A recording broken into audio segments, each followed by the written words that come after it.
पन्नगे च सुरेन्द्रे च कौशिके पाद संस्पृशि निर्विशेष मनस्काय श्री वीरस्वामिने नमः।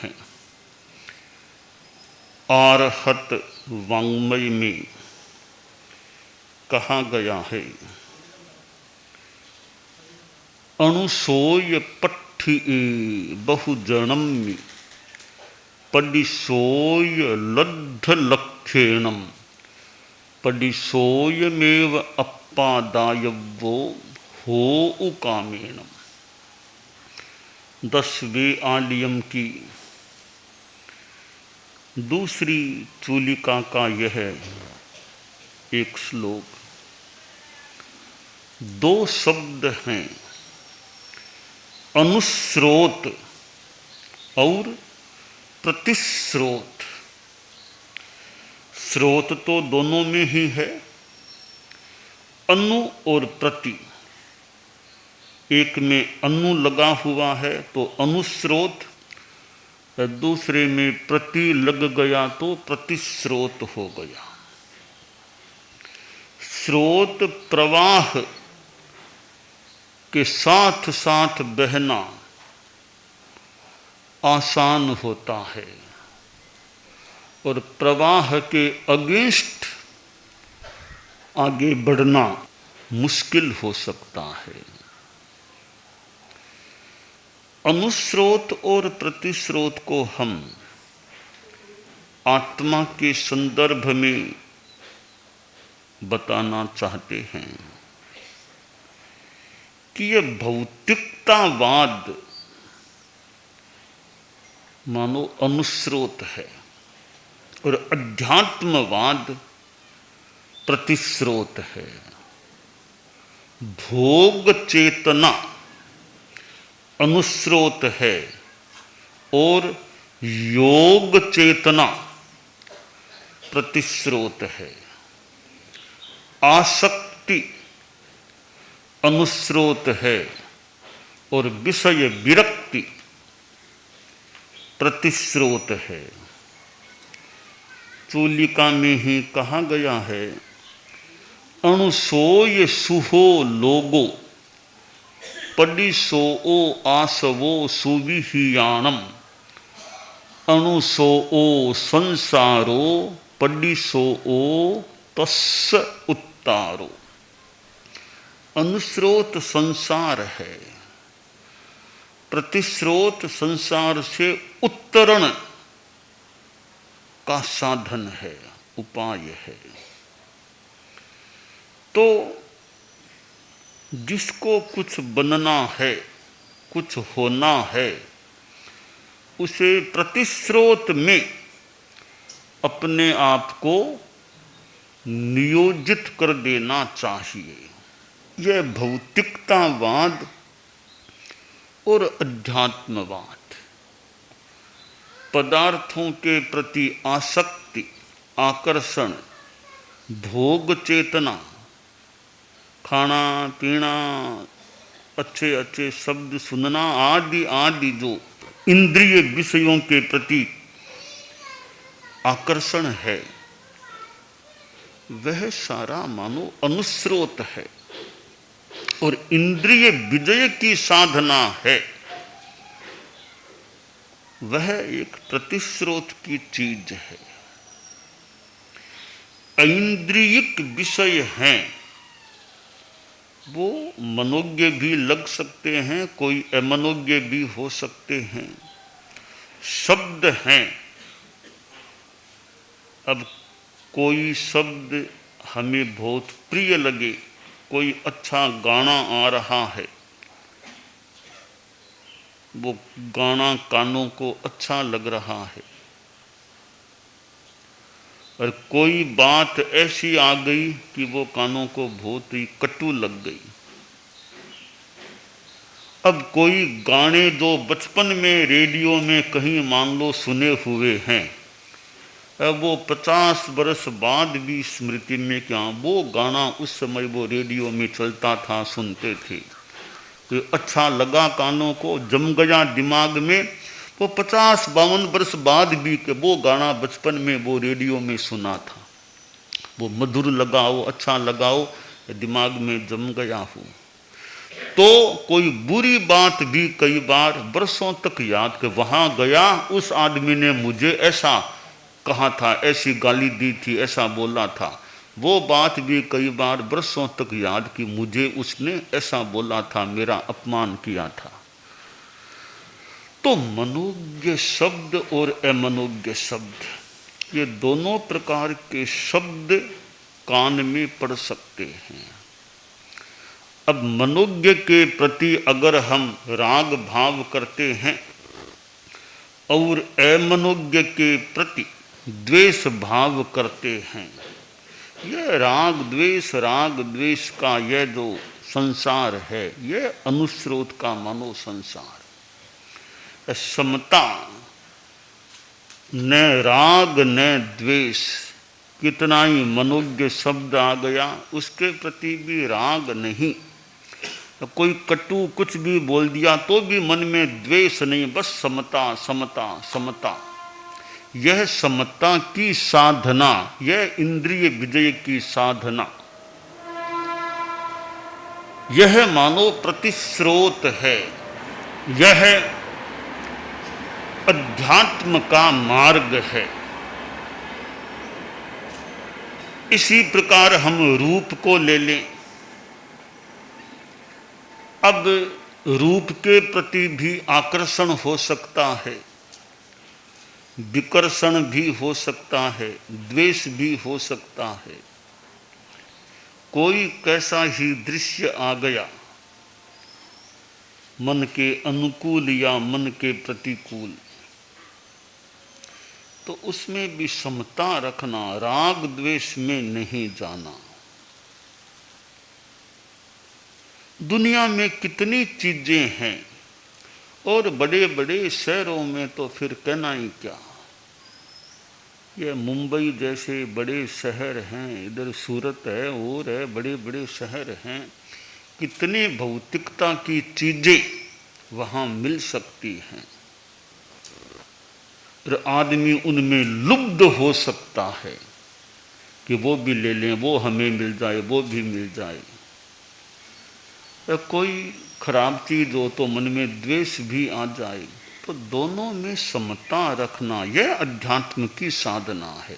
गंध है, सुगंध भी और दुर्गंध भी।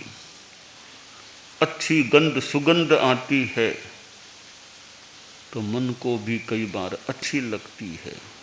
या दुर्गंध आ जाए, आदमी नाक के आगे कपड़ा लगा के उससे बचने का प्रयास भी कर लेता है। तो यह कहीं राग द्वेष नहीं, रस है खाना। भोजन में आदमी को बढ़िया चीज मिल जाए तो उसको आदमी भूख से भी ज़्यादा भी कई बार खाने का मन कर सकता है, भी और खा लें, थोड़ा और खाएं, और अच्छा लगता है और खाएं। तो पदार्थ हैं, थोड़ी देर का स्वाद है कि उतरियो घाटी हुयो माटी, थोड़ा सा जीभ में स्वाद नीचे उतर गया, थोड़ी देर भले कोई जीभ पर कुछ असर रहे तो रहे, तो थोड़ी देर का स्वाद है। तो स्वाद में आदमी आसक्त हो जाए, न तो स्वाद में आसक्त होना चाहिए, न फालतू विवाद में अनुरक्त होना चाहिए। स्वाद और विवाद, न स्वाद में आसक्ति, न विवाद फालतू, उसमें रस लेना चाहिए। तो रस है जिह्वा को जो अच्छा लगता है। ऐसे पदार्थों के प्रति भी संयम। खाने में बहुत बढ़िया लग रहा है तो जीभ को तो थोड़ी देर का स्वाद आ गया, ज़्यादा खा लिया, फिर परिणाम पेट आदि को भोगना पड़ेगा। तब जीभ तो वह थोड़ी देर स्वाद ले लिया, वो तो अंदर बैठी है अपनी, बाकी परिणाम फिर पैरों को भुगतना पड़े, पेट को भुगतना पड़े, सिर को भुगतना पड़े। तो थोड़ी वो आसक्ति शरीर के अन्य अंगों के लिए कठिनाई में निमित्त बन सकती है। तो यह भोजन के प्रति भी अनासक्ति का भाव। एक वो परिवार था, तो नई बहुरानी आई थी, तो उसका ससुर, वो ब्राह्मण परिवार था, तो कहीं भोजन में जाना था। ब्राह्मण जो ससुर था उस बहुरानी का, तो वह भोजन के लिए गया।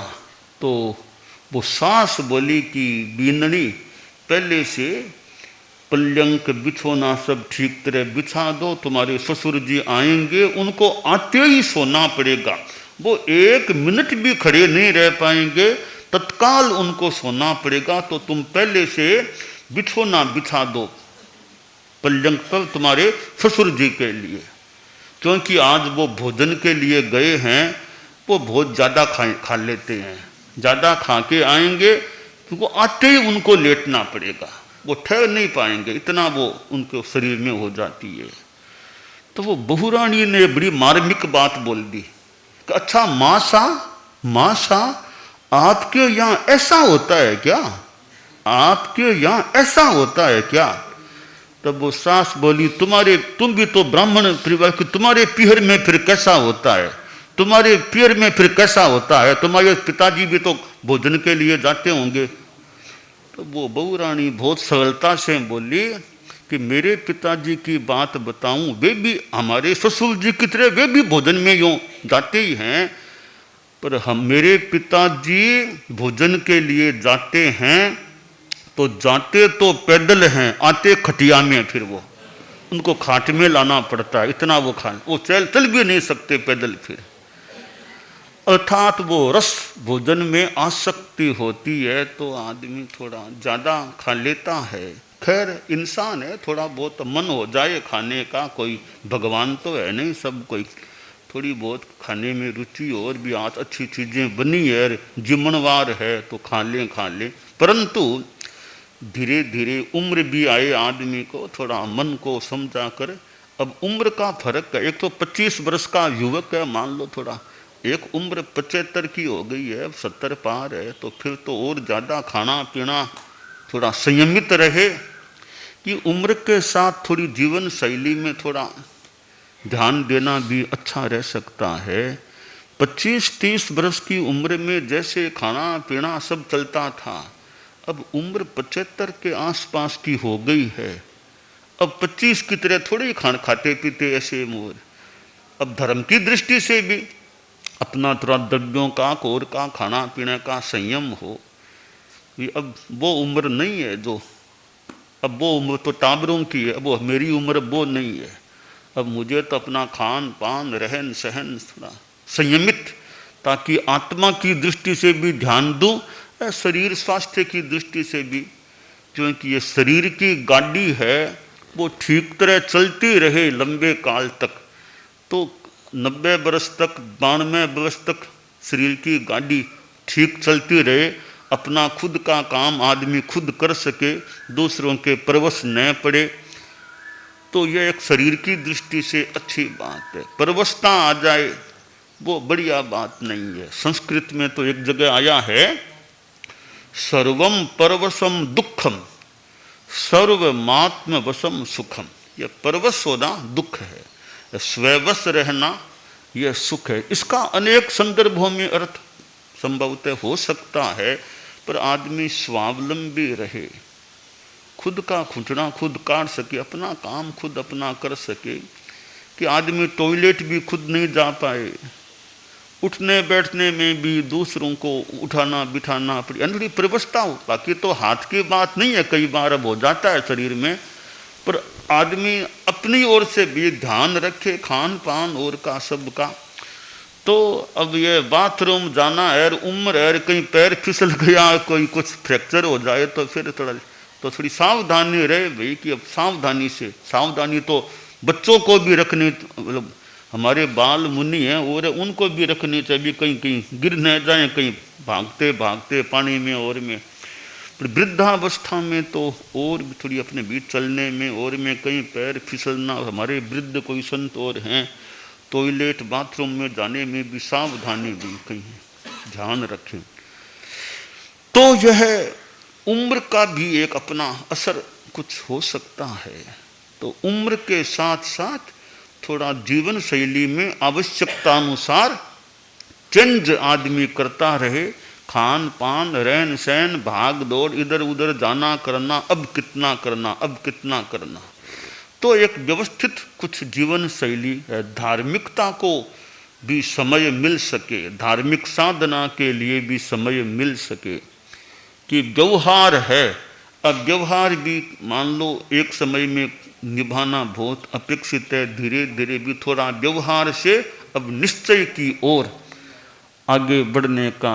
अब आप गृहस्थों के कितना व्यवहार होता है, आपके रिलेटिव की शादी है तो शादी के लिए राजस्थान जाओ, भी वहाँ शादी हो रही है, इतना दूर चाहे 2 दिन के लिए जाना पड़े, जाना तो पड़ेगा भी कि परिवार में उनके शादी है, पोते की शादी है, कि भाई के बेटे की शादी है और की शादी है।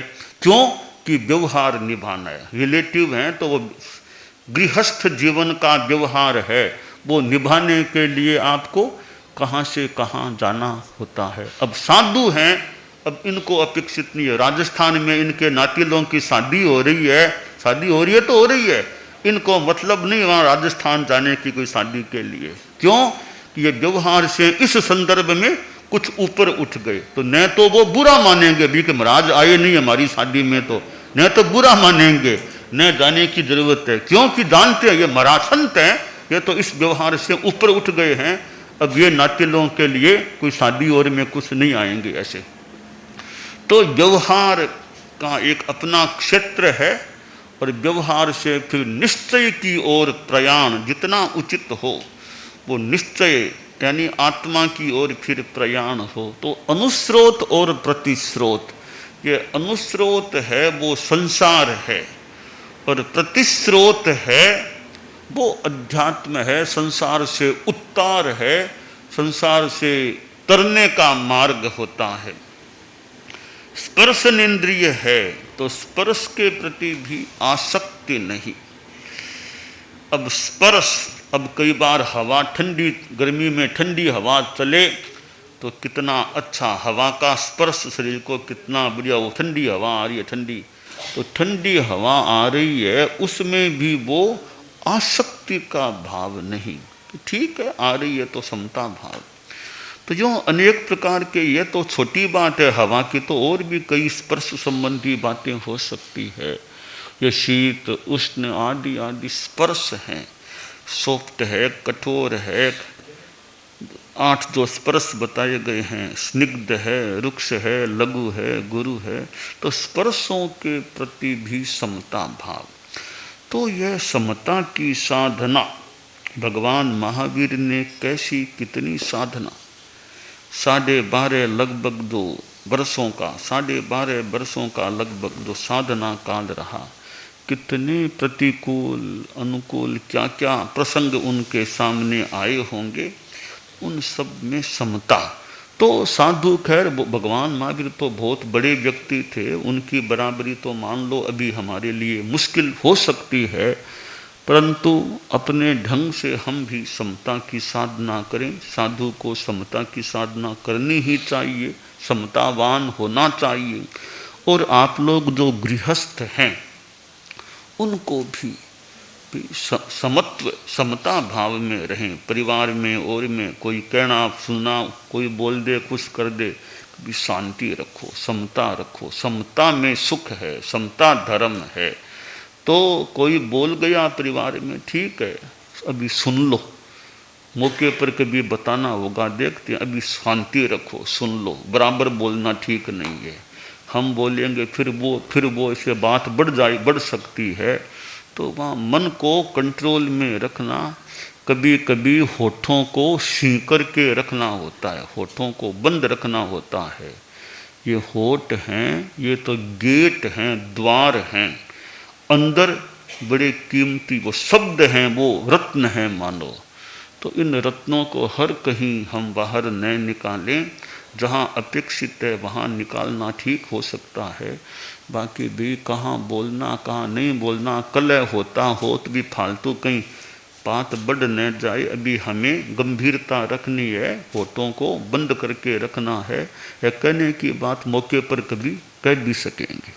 तो यह अनुस्रोत और प्रतिस्रोत, अनुस्रोत संसार है, प्रतिस्रोत संसार मुक्ति का मार्ग है। हम प्रतिस्रोत की दिशा अध्यात्म की साधना में आगे बढ़ने का प्रयास करते रहें, यह काम्य है। संभव है समाधान। प्रेक्षा ध्यान।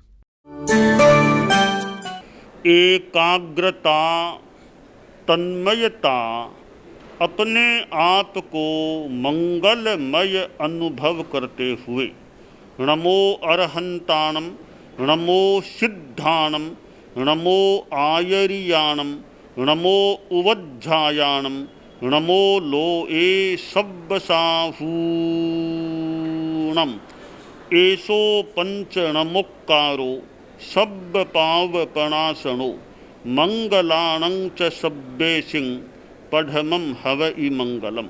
चत्तारि मंगलम, अरहंता मंगलम, सिद्धा मंगलम, साहू मंगलम, केवलिपन्नत्तो धम्मो मंगलम।